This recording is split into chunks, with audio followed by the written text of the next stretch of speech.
Nous sommes dans une paracha de la semaine qui s'appelle Ki Titze la Milchama. Quand tu vas sortir à la guerre, tu dois savoir qu'est-ce qui est permis et qu'est-ce qui est interdit. Ce qui est interdit pendant la guerre n'est pas permis pendant les temps de paix. Les temps de guerre, ce sont des temps spéciaux dans lesquels l'être humain se trouve dans des situations que la Torah dit que c'est obligé de lui permettre de faire certaines choses, parce que si la Torah ne lui permettra pas, de toute manière, il n'aura pas d'autre solution que de transgresser les lois. Donc, nous voyons de cette paracha que les lois qui ont été données dans la Torah, ce sont des lois qui sont en général des lois qu'on doit, chacun de nous, garder, faire le maximum. Mais chacun de nous doit savoir aussi que la même Torah qui interdit quelque chose, dans des autres circonstances, va le permettre.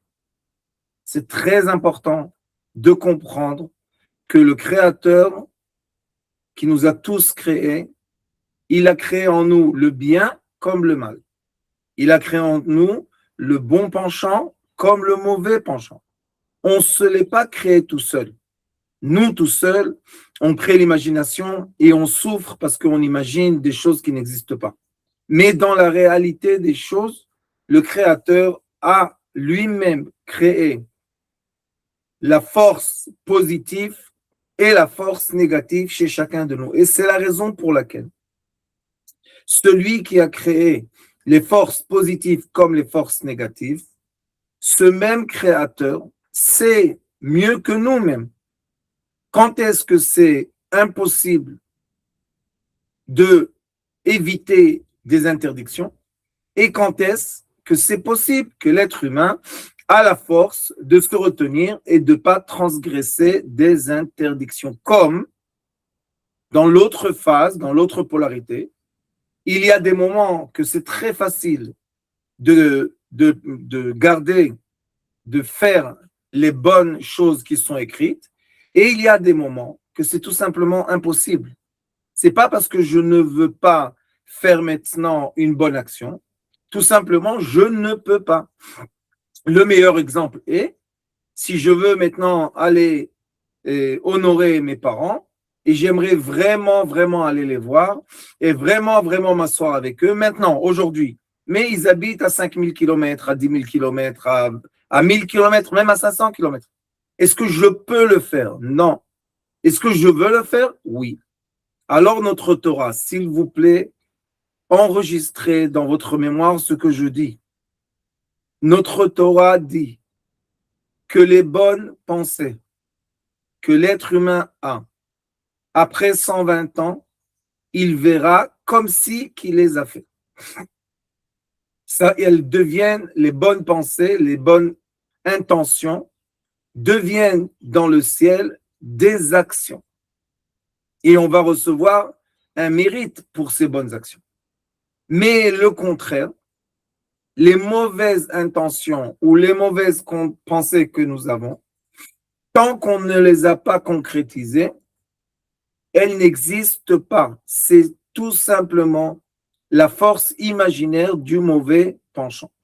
Alors ce Créateur-là, qui est la miséricorde comme la rigueur, ce Créateur-là, c'est lui qu'avec l'aide de Hachem, on va rencontrer les 2 jours du grand jugement de l'année, qu'on appelle en hébreu Rosh Hashanah, la tête de l'année.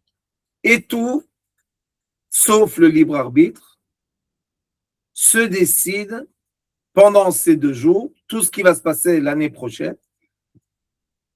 Et tout simplement, on doit savoir comment se préparer à un jugement. Je ouvre une nouvelle phrase pour que nous sachions, malgré que c'est le jour du jugement, et c'est un jour avec beaucoup de rigueur, il faut savoir que notre rôle est que le roi se lève du trône du jugement et aille s'asseoir sur le trône de la miséricorde. Et maintenant, la question est, comment, qu'est-ce que je dois faire pour vraiment changer cette polarité?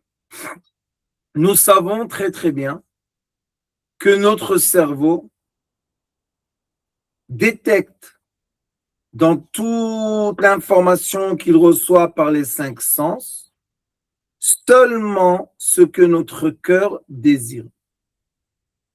Je répète, le cerveau détecte dans la réalité qui nous entoure en 5 dimensions, il détecte seulement ce que le cœur désire.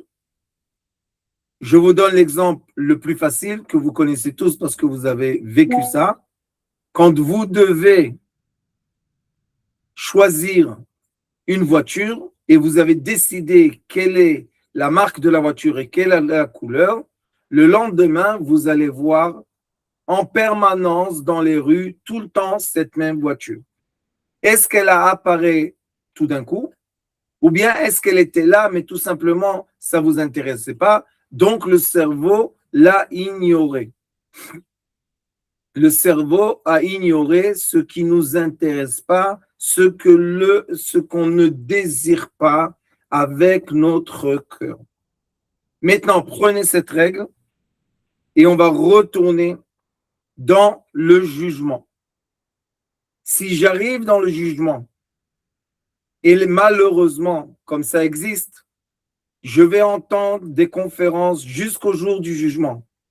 Combien je suis fautif, combien je ne suis pas sincère, combien je ne suis pas comme ça, combien j'ai des défauts. Si je ne vais pas arrêter d'entendre ça, et je vais m'habituer de penser de moi de façon négative, il est écrit, l'homme se juge.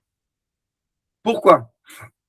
Parce que quand j'aurai la réalité en face de moi, qui est toute l'information des 5 sens, mon cœur va désirer la punition. S'il vous plaît, faites très attention. La majorité des punitions qu'on a reçues dans notre vie, on s'est auto-puni. Parce que nous avons une éducation que quand on faute, on va être pardonné si on va payer par la punition, ce qui n'est pas ce que Dieu a dit. Dieu a dit dans la Torah et dans les prophètes, je ne veux pas punir l'être humain. Je veux que l'être humain éveille sa conscience et se rapproche de moi. Je ne désire pas le mal, je ne désire pas la souffrance, je ne désire pas la maladie. Non, non, non. Hachem, Dieu, ne désire pas le mal. Lui, il est l'origine parfaite du bien. Sauf que le bien est rentré dans l'univers et est devenu polaire. Et pourquoi le bien est devenu, le bien parfait, est devenu polaire? Parce que nous sommes dans une sphère avec des polarités. Nous avons 6 extrémités, verticales, horizontales et profondeur. Et c'est pour cela que si j'allume une lampe en haut d'une sphère, en bas, ça va être obscur. Je vous montre un exemple. Vous voyez? Regardez. D'un côté, c'est lumineux, d'un autre côté, ça reste obscur. C'est comme ça que Hachem a fait rentrer de la lumière dans cette sphère et une partie de la sphère en bas reste obscure et la partie en haut est illuminée. Pourquoi? Parce que nous vivons dans un monde polaire. Donc Hachem, qui est la lumière, on l'appelle la lumière infinie, ne désire pas du tout la souffrance des êtres humains. C'est une invention que l'être humain a inventée pour désespérer ses frères de la miséricorde divine. Je répète, c'est une invention que l'être humain a inventée pour qu'il rentre dans notre cœur le désespoir que Hachem, Dieu, est la miséricorde infinie.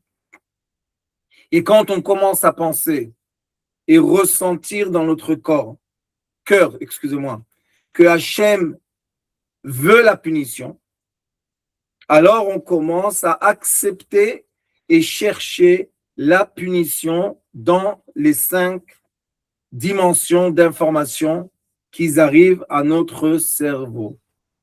C'est affreux ce que je dis, mais sachez que c'est vrai. On sait très très bien, nous tous, qu'il y a un phénomène psychologique qui s'appelle l'autodestruction.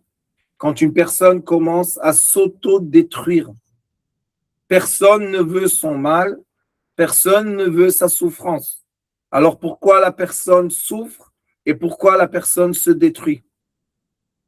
Parce que on a été éduqué pendant des centaines d'années que la solution de la faute ou du péché est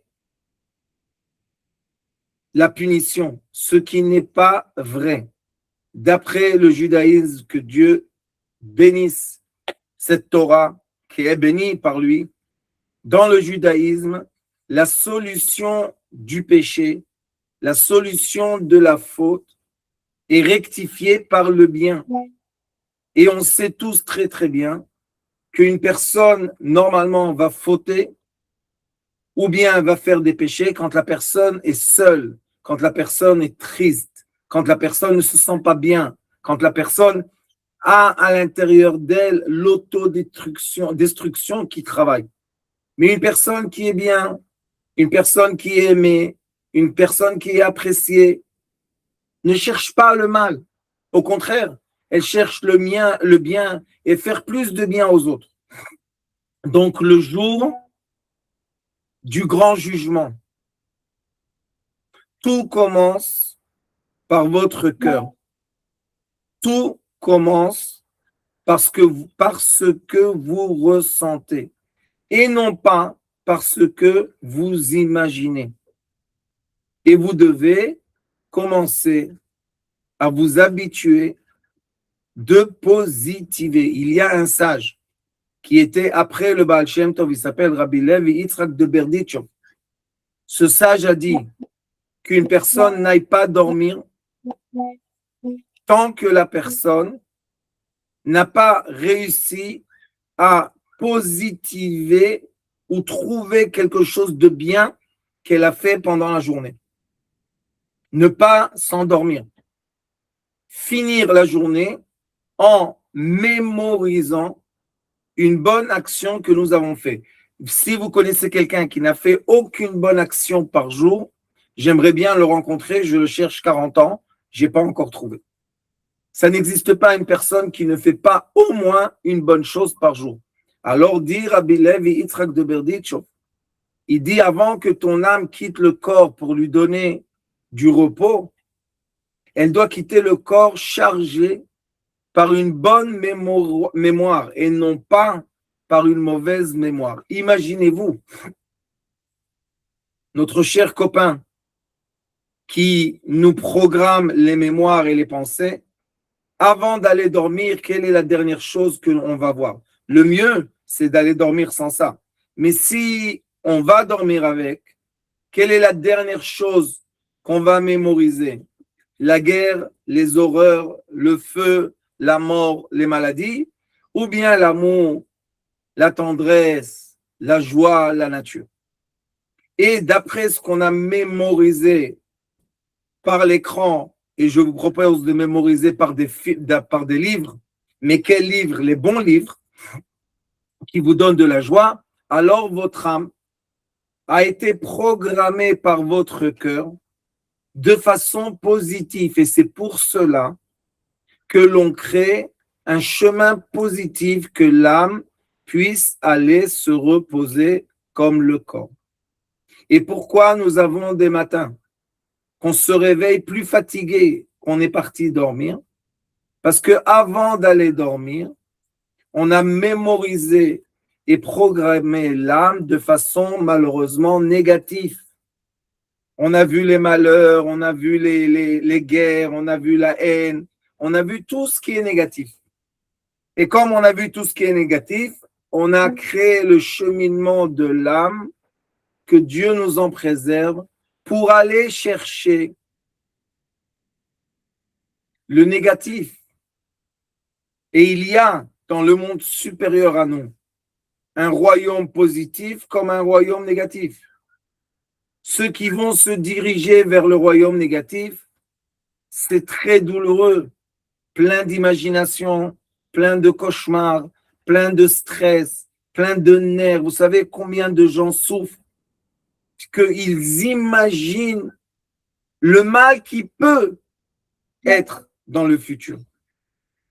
Pourquoi ils n'imaginent pas le bien qu'il y a dans le présent? Vous savez, il y a des gens qui gagnent de l'argent, merci mon Dieu. Mais ils n'arrêtent pas d'économiser, économiser, économiser. Pourquoi? Pour le jour qu'ils n'auront pas d'argent. Ces gens-là, ils vont vivre leur vie dans le stress. Et comme ils sont des gens pauvres, et à la banque, ils ont pas peu d'argent, beaucoup d'argent. Et à la fin, un jour, on ferme les yeux. Et l'argent, il ne nous a pas servi. L'argent, mes chers amis, c'est une énergie comme l'oxygène. On doit l'utiliser. On doit l'absorber, la respirer, et on doit l'expirer. On doit gagner, c'est respirer, et on doit acheter, c'est l'expirer. On doit investir, on doit faire bouger l'argent. L'argent ne doit pas être stagné. Parce que quand on stagne de l'eau ou quand on stagne de l'air, qu'est-ce qui se passe? Les microbes et les bactéries commencent à se développer. C'est la même chose avec l'argent. Dans mon imagination, les bactéries et les microbes, c'est quoi? Toutes les imaginations négatives. Faites attention, fais comme ça, prépare-toi, garde l'argent. Un jour, tu ne sauras pas qu'est-ce qui va se passer, blablabla, blablabla, blablabla. Et la personne se sent pauvre, malgré qu'elle a, Baruch Hashem, tout ce qu'elle a besoin. C'est pas affreux. Et ça, c'est nous que l'on faisons. C'est pas Hachem. Hachem, il a envoyé la lumière en abondance. Il a donné l'oxygène en abondance. Vous n'allez pas croire ce que je vous dis, mais de l'eau. 70% de la terre est de l'eau. Donc, il y a de l'eau en abondance. Il y a des minéraux en abondance sans fin. Il y a des animaux, des plantes, de la volaille sans fin. Vous savez c'est quoi sans fin? De l'abondance infinie.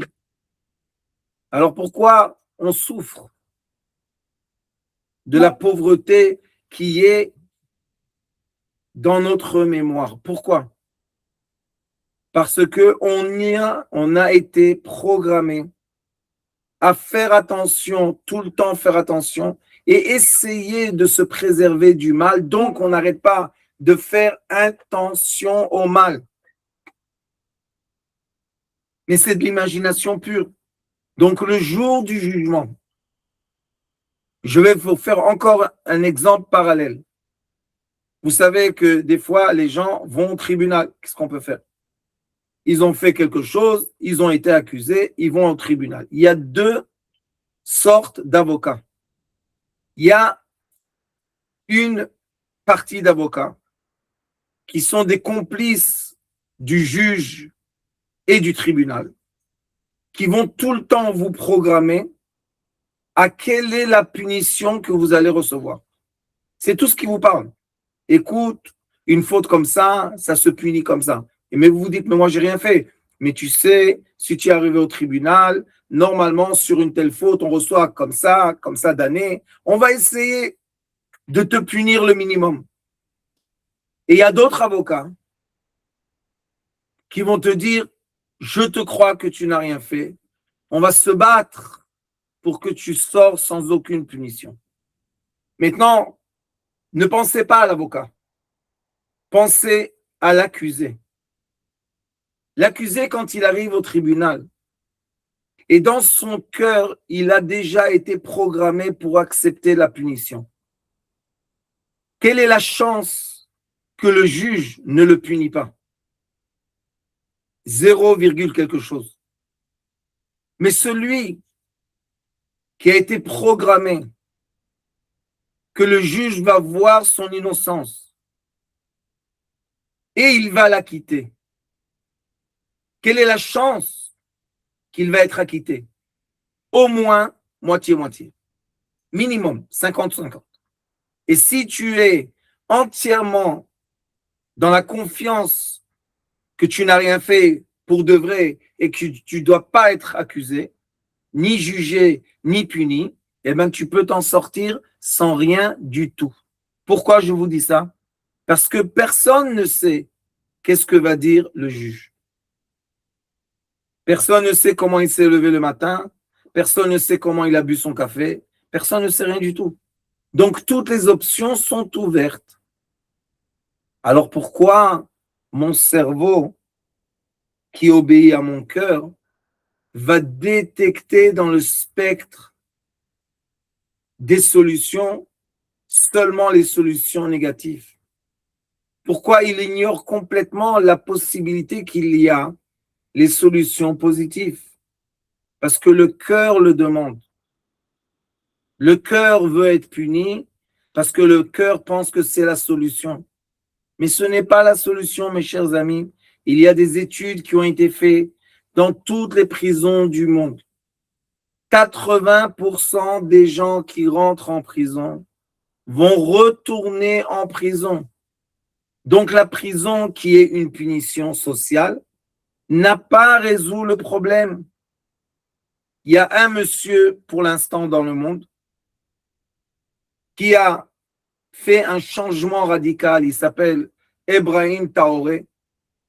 Le président, le capitaine Ibrahim Traoré, qui est le président du Burkina Faso, que lui, il a dit, qu'est-ce que ça sert de mettre des gens derrière des barres qui font rien toute la journée et ils s'ennuient et ils deviennent de pire en pire? Il a dit, leur vraie contribution pour la société, on va les faire travailler dans l'agriculture. Donc, il a pris énormément de main-d'œuvre gratuite et il travaille dans l'agriculture. En 2 ans, il a complètement changé l'agriculture et l'autosuffisance de son pays. Imaginez-vous, un pays entier qui n'avait pas de quoi manger est devenu un pays autosuffisant. Ils ont tout ce qu'ils ont besoin, et non seulement ils ont ce qu'ils ont besoin, ce qu'ils ont en trop, ils donnent à leur pays africain frère. Et vous savez qu'est-ce qu'il a compris? Que les gens qui travaillent toute la journée, ils retournent en prison le soir, ils sont fatigués, ils vont dormir. Il n'y a plus de bagarre, il n'y a plus de coups, il n'y a plus de problème de discipline. Alors vous savez ce qu'il a dit? Il a dit, la solution marche, je vais aller plus loin. Écoutez bien le raisonnement d'un homme bien. Vous savez qu'est-ce qu'il a fait? Il a dit, quand ils vont sortir de prison, je vais leur donner de la terre, les outils qu'ils ont besoin pour qu'ils deviennent agriculteurs. Vous imaginez pas la révolution, il a fait plein de révolutions, mais la révolution de l'autosuffisance. Il a dit, qu'est-ce que vous avez besoin pour l'agriculture? De l'eau? Il n'y a pas de problème. Le pays va creuser les puits d'eau. Il ne faut plus marcher des dizaines de kilomètres pour amener un seau d'eau. Je vais vous le creuser. Dans la terre, il y a énormément d'eau. Donc ce personnage, qu'est-ce qu'il a dit? Il a dit, l'Occident pense, et c'est vrai, le péché doit être puni. Lui, il pense, très proche de la Torah, que quand quelqu'un a péché, il faut lui donner de l'espoir, il faut lui donner de la valeur, il faut lui donner de la possibilité de se nourrir de façon honorable. Alors il ne voudra plus pécher. Et regardez, ça existe dans un pays, je ne parle pas d'un microcosmos. Dans le microcosmos, on sait qu'il y a beaucoup de gens, Baruch Hashem, qui s'occupent des gens problématiques et on les fait sortir de leurs problématiques. Non par la punition et la douleur et la haine et l'indifférence et blablabla. Non, on les fait sortir par l'amour, par l'acceptation. C'est vrai, ils font des bêtises, Nahon, mais ils le font parce qu'ils ils ne sont pas bien. Ils sont trop seuls. Ils ont été trop jugés toute leur vie. On les a programmés à être punis. Maintenant, après ces exemples-là, retournons dans le jour du jugement. Les sages l'ont écrit. Dieu leur a dévoilé. Le jour du jugement. Levez-moi du trône de la rigueur qui existe et mettez-moi dans le trône de la miséricorde. Qu'est-ce que cela veut dire en vrai? Cela ne veut pas dire que Dieu va quitter le trône de la rigueur. Cela veut dire que nous, on doit ressentir qu'il existe aussi, au même temps, parce que c'est l'infini, aussi dans un trône de miséricorde. C'est pour ça que dans la prière, on dit Im kebanim, im keavadim. Si je me conditionne comme un fils de Dieu ou je me conditionne comme un esclave. Im kebanim, im je me conditionne comme ton fils, parce que nous sommes tous les enfants de Dieu. C'est la vérité. Alors, il est écrit dans la prière Rachmenu kerachem aval banim. Et de l'amour envers nous comme le père a l'amour vers son fils. Et on sait tous très très bien que même si nos enfants fautent, on ne peut pas les punir sans arrêt, c'est impossible, l'enfant ne va pas grandir. Alors qu'est-ce qu'on fait? On ferme les yeux, on ne voit pas, on n'entend pas, on ne crie pas. Et l'enfant commence à grandir, Baruch Hashem, avec de l'estime de lui, avec ses bonnes valeurs, il développe ses dons. Alors il va devenir un adolescent et un homme mature ou une femme mature, bien, grandir bien. Mais si on ne va pas arrêter de le punir pour un oui et pour un non, comment il va grandir? Abattu. Qu'est-ce qu'il va chercher dans son futur adulte? D'être battu, d'être puni, d'être humilié. Mais si on arrive dans le jour du grand jugement, pas comme des enfants, mais comme des esclaves. Alors vous savez ce qu'il est écrit? On espère qu'un jour tu nous pardonnes. Mais jusqu'au jour du pardon, on attend la punition, on accepte la punition. Alors qu'est-ce qu'on fait, vous savez? On attire vers nous l'énergie qui arrive du trône de la rigueur et non pas l'énergie qui arrive du trône de la miséricorde. Tout ça, c'est dans notre cœur. C'est pour ça qu'on doit développer tout le temps l'amour de son prochain. On doit développer tout le temps la prière pour son prochain. On doit développer tout le temps la miséricorde pour s'habituer tout le temps. À quoi? À penser de façon positive aux autres.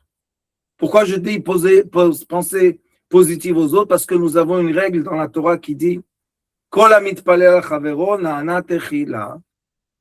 chaque personne qui prie pour son prochain va être entendue en premier. Cela veut dire quoi? Que comme nous avons ces problèmes d'éducation, de mauvaise estime de nous-mêmes, quand on veut prier pour nous-mêmes, on n'arrive pas vraiment à prier. Tout de suite montent les punitions, les mauvaises choses. Alors qu'est-ce qu'on fait? Vous savez, une solution simple. Prenez sur vous que ces 2 jours de prière magnifiques, vous n'allez pas penser à vous. Vous allez penser à ceux qui ont besoin de l'aide, à ceux qui sont dans la nécessité, à ceux qui sont dans la conscience qu'il est puni, auto-puni. à ceux qui ont besoin d'argent, qui ont besoin de santé. Pensez aux autres, ne pensez pas à vous. Si vous arrivez ces 2 jours-là à penser aux autres, vous avez gagné les 2 jours. Pourquoi? Parce que vous avez adopté les caractères divins. Parce que Hachem, Dieu, le caractère divin, si on peut parler comme ça, comme des êtres humains, c'est le caractère de quoi? Faire du bien aux autres. Tout le temps, tout le temps, tout le temps. Donner de la miséricorde, donner de l'amour, donner de l'air, de l'eau, de la lumière, tout le temps, tout le temps, tout le temps. Jamais on a vu un écrit qui dit Dieu se donne quelque chose. Dieu pense à lui. On n'a jamais entendu ça. Donc il nous a dit, je vous donne un astuce magnifique. Pensez positivement de l'autre. Et il est écrit Tov Ein ou Yevorach. Celui qui a un œil bon, un œil positif. Qu'est-ce que ça veut dire un œil bon et un œil positif? Il est écrit dans la Torah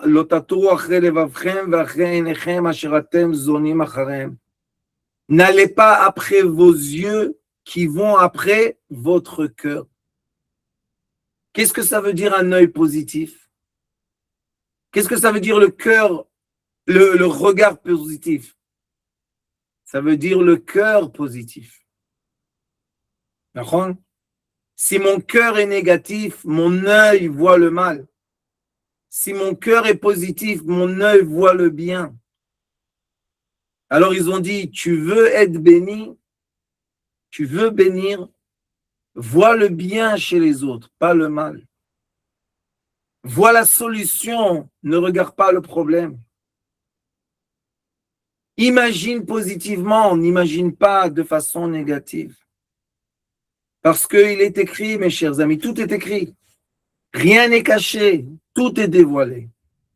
Doresh Ra'a Tevuenu, que Dieu nous en préserve. Quand quelqu'un imagine ou prédit le mal se dévoile. Et encore une fois, pourquoi? Parce que c'est la règle du cœur et du cerveau. Quand mon cœur désire la punition, quand mon cœur est négatif, quand mon cœur souffre, je dis à mon cerveau, emmène-moi de tout le spectre de la réalité, seulement la négativité. Mais si mon cœur commence à adopter, j'espère pour vous tous, pour nous tous, adopter quoi? L'imagination positive. Adopter le regard positif de l'autre. Adopter l'amour gratuit. L'amour inconditionnel. Adopter le bien-être. Regardez le ciel. Regardez l'infini. Alors votre cœur va ordonner à votre cerveau de vous montrer, de attirer le bien qu'il y a dans le monde. C'est tellement simple quand on comprend comment ça marche. Et c'est pour cela que le Hari Akadosh, le grand maître de la Kabbalah, il y a 500 ans, vous savez qu'est-ce qu'il a dit? Le jour du jugement, c'est interdit de dire, de prononcer des mauvaises choses. C'est une interdiction. Il y a dans la prière, on sait tous, dans la prière hébraïque, il y a des extraits dans des certains moments qu'on dit, j'ai fait du mal, j'ai fait comme ça, on le dit tous les soirs, maintenant, toutes les nuits, on le dit dans les slichot. J'espère que vous avez tous entendu les enregistrements que je vous ai mis dans le groupe. Ça, c'est une partie des prières qu'on demande pardon. Alors, une partie de demander pardon, c'est d'avouer à Hachem, pas aux autres, à Hachem, les choses qu'on a fait. Mais les 2 jours du jugement, on ne dit rien. Pourquoi? Parce que quand quelqu'un parle du mal de lui-même, c'est pire que 100 personnes qui vont parler du bien de lui. Donc le jour du jugement, on ne réveille aucune rigueur. Écoutez bien, mais la polarité du jour du jugement, qui vient juste 10 jours après, c'est pas 10 pour rien. 10, c'est les 10 attributs de miséricorde. On arrive à quel jour? Yom Kippour. Le jour du grand pardon. L'énergie mondiale, cosmique est l'énergie du pardon. Alors ce jour-là, 5 fois par jour, on va tout dire, on va tout. On va nettoyer avec la javel tout ce qu'il y a à l'intérieur. Au contraire, plus tu vas dire les choses qui t'encombrent négatifs, et plus tu vas être nettoyé. Mais quand? Le jour du grand pardon. Mais le jour de la rigueur, qu'il y a aussi dans le jour de la rigueur, la miséricorde, sauf qu'elle est cachée derrière. Et nous, qu'est-ce qu'on doit faire? On doit s'annuler, arriver au point zéro pour passer la rigueur et se retrouver dans le royaume de la miséricorde. Et si on se retrouve dans le royaume de la miséricorde, avec la grâce de Dieu, nous allons avoir une majorité de bonnes années. Pourquoi je dis majorité? Parce que l'être humain ne peut pas être complètement dans la grâce, il ne peut pas être complètement dans la miséricorde. C'est impossible, on a le mauvais penchant comme le bon penchant, mais on peut être dans la majorité positive. C'est pour ça que toutes les choses, tous les rituels qu'on fait ces 2 jours-là, ce sont des rituels qui montrent que malgré la rigueur, on s'attache au positif. Malgré que je vais aller être jugé, j'ai les sentiments positifs. C'est ça ce que l'on doit faire ce jour-là. Et surtout, les gens qui ont autour d'eux, de la famille, de la communauté, on est tous en société, petite ou grande. Donc les gens doivent penser, qu'est-ce que je demande pour ceux qui m'entourent? Si je demande malheureusement le mal, je vivrai dans une sphère négative parce que tout le monde autour de moi seront négatifs. Mais si je demande le bien pour les gens qui sont autour de moi, je vais vivre dans une société, dans une sphère majorité positive. Et comme le jour, Baruch Hashem, les jours de l'été, il y a de la majorité de lumière pendant les 24 heures. Et dans les jours de l'hiver, il y a la majorité de l'obscurité. On voit la nature, comment elle se comporte. Quand il y a la majorité de lumière, la nature fleurit, la nature se multiplie, la nature est très, très, très heureuse, tout se réveille. Et quand commence la majorité de l'obscurité, la nature tout doucement s'éteint, tout doucement. Elle se renforce en elle, elle se plie à l'intérieur d'elle et elle survit le froid. Vous savez que même les poules, quand il y a la majorité de la journée en lumière, elles vont pondre beaucoup plus que quand la journée commence à se rapetissir, la lumière commence à descendre, diminuer. On voit physiquement qu'il y a moins d'œufs dans le poulailler. Donc toute la nature se comporte de cette façon qui est cyclique. Et nous aussi, les 2 jours du jugement. Je veux vous dire une chose très, très importante. Il y a beaucoup de gens qui parlent tout le temps la différence juif, non juif, toutes ces paroles-là. Écoutez bien. le Créateur, pas moi, pas vous, a dit, il y aura 2 jours du premier jour de l'an. Le premier jour, vous allez prier pour les nations. Vous entendez bien ce que je dis? Le premier jour, toutes les prières, le chauffard, tout pour les nations. Le deuxième jour, pour le peuple d'Israël.